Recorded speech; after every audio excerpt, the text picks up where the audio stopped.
ভাই এসপ্তাহত এক্সাম আহি আছে কিন্তু মই ইতাক লৈ পঢ়িব পৰা নাই টেনশ্যন হৈছে কাৰণ বহুত চিলেবাছ পঢ়িব বাকী আছে বহুত আছে ভাই কেনেকে কি কৰোঁ টেনশ্যন হৈ গৈছে ৰিগ্ৰেট হোৱাৰ আছে আগৰ পৰা পঢ়িব লাগিছিল এতিয়াতো টাইমে নাই ইম্পচিবল এই চিলেবাছখিনি কমপ্লিট কৰাৰ কি কৰোঁ টেনশ্যন হৈছে আৰু টেনশ্যন তুমি পঢ়িবই পৰা নাই টেনশ্যনতে মই পঢ়িব পৰা নাই আৰু যিখিনি প্ৰবেবিলিটি আছিল পাছ কৰাৰ বা এটা ভাল ৰিজাল্ট কৰাৰ আমি সেইখিনিও ৰিডিউচ কৰি দিছোঁ ফাৰ্ষ্ট কথাটো হ'ল যদি গমে পাইছা ইটছ টু লেট ৰিগ্ৰেটে কৈছা আগৰ পৰা পঢ়িব লাগছে তো ইটাৰ পৰা যিখিনি টাইম আছে পৰীক্ষাক লগি সেইখিনি কিয় ৱেষ্ট কৰিব লৈছা মোৰ যে টেনশ্যন হৈছে কি কৰোঁ টেনশ্যনতে মই পঢ়িব পৰা নাই relax relax relax relax first কথাটো হ'ল তোৰ এটা গুড মাৰ্কছ পাবাক লাগি ভাল মাৰ্কছ পাবাক লাগি আৰু যদি তোৰ একদমেই পঢ়া নাই তেনেহ'লে পাছ কৰবাক লাগি 100% চিলেবাছ খতম কৰাটো জৰুৰী নহয় মাথাত সোমে নলয় কিয় তই সোমেলো তই এনাই টেনশ্যন লৈ আছা তোক কি 100ৰ ভিতৰত 100 লাগে তোক কি 10 পইণ্ট লাগে নেকি পৰীক্ষাত তোক যদি নালগেয়ে কেৱল পাছ কৰি দিয়া ভগৱান এইটো ষ্টেজত যদি আছা দেন কিয় টেনশ্যন লৈ আছা তই দেখোন টেনশ্যন লৈয়ে দেখোন শেষ কৰি আছা নিজকে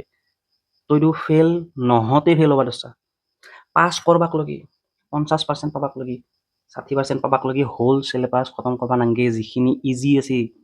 চাই লো কোনখিনি জাগা ইজি কোনখিনি জাগাৰ পৰা বেছি মাৰ্কছ আহিব লাগে ইম্পৰ্টেণ্ট বস্তু আমি এখনিও কৰবা নোৱাৰো নেকি যে এইটো পৰীক্ষাত আমাক কি কি পৰ্চন বেছিকে আহিব পাৰে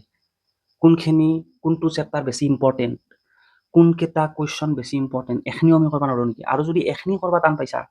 দেন তো তই ডিজাৰ্ভ কৰা ফেইল কৰা নেকি পৰীক্ষাক লগি আৰু 7 দিন আছে তই 7 দিনটো মাত্ৰ 7 দিন হিচাপে কিয় চাইছা 7 দিনটো তই চা অপৰচুনিটি হিচাপে 7 দিনত মই কিমান বেছি চিলেবাছ শেষ কৰিব পাৰো 100% চিলেবাছটো শেষ কৰিব নোৱাৰিয়ে কিন্তু কিমান বেছি পাৰো আমি কিমান কভাৰ কৰিব পাৰো সেইটো হিচাপে কিয় চা নাই তই 7 দিন আছে 7 দিনত তোৰ যেটা সাবজেক্ট আছে সাবজেক্ট এটা ডিভাইড কৰিলো ডিভাইড কৰি গেলে একদিনত এটলিষ্ট তই গোটেই চেপ্টাৰটো গোটেই বিষয়টো গোটেই সাবজেক্টটো শেষ কৰিব নোৱাৰিলেও অলপ অলপ কোনখিনি শেষ কৰিব পাৰা কোনখিনি দি 30% পাব পাৰি কোনখিনি পঢ়িলে 50% লৈকে যাব পাৰি এটলিষ্ট আগে সেইখিনিতো চাওঁ এটলিষ্ট ক্লাছ নোটছখিনিতো চাওঁ কোনোবাটো কুৱেশ্যন কৰাতে পাৰা নাই এৰি দি সেইটো আহিলাকে দে নললো সেইটো নিলিখিলো কি আছে আমি ইগোতে লাগি যাওঁ যে সেইটো কৰবাই লাগব তেতিয়াহে বুজি পাম নো ভাই নো যিটো তোৰ অৱস্থা তই আগতে নপঢ়লি না তো ইটা সেইগিলা চিন্তা কৰি লাভ নাই এগিলা হ'ল গোটেই চিলেবাছ কমপ্লিট কৰা গোটেই এইটো কুৱেশ্যনত লাগি থাকিব লাগিব সোধা ক'ৰবাত কিতাপ চ সেইগিলা কেৱল 100% লাগা গেলে কৰে টপাৰ গেলে কৰে তোৰ কথা কৈছো তই যিহেতু সেইটো ষ্টেজত আছা ইটাকলৈ পঢ়াই নাই তই সেইগিলা কৰি লাভ নাই যিটো ওলাই আছে ওপৰত যিটো ওপৰতে আছে যিটো তই সহজ পাইছা যিটোৱে তোৰ মুখত দিয়া আছে সেইটোৱে পঢ় একদম ইজি বস্তু এটা পঢ় একদম তই ধৰ চেপ্টাৰ এটা অপেন কৰছা সেই অপেনটো তই দুটা পেজ পঢ় দুটা প্ৰথম পেজটো যদি পঢ়ি যা তই একদিনত তোৰ বহুতখিনি হৈ যাব আৰু মেক্সিমাম বস্তু প্ৰথম চেপ্টাৰৰ আৰম্ভণিখিনি পঢ়িয়ে আইডিয়া লগাব পাৰি তো পাছ কৰবাক লগিতো মই ভাবো যে বহুত ইজি হয় কি ভাবা আৰু শেষত তই যদি ভয়ে কৰি থাকা তই যদি ৰিগ্ৰেটে কৰি থাকা তই যদি অভাৰ থিংকে কৰি থাকা তই যদি পঢ়িবা এৰি যদি সেইগিলা চিন্তা কৰি থাকা ভাই তই অলৰেডি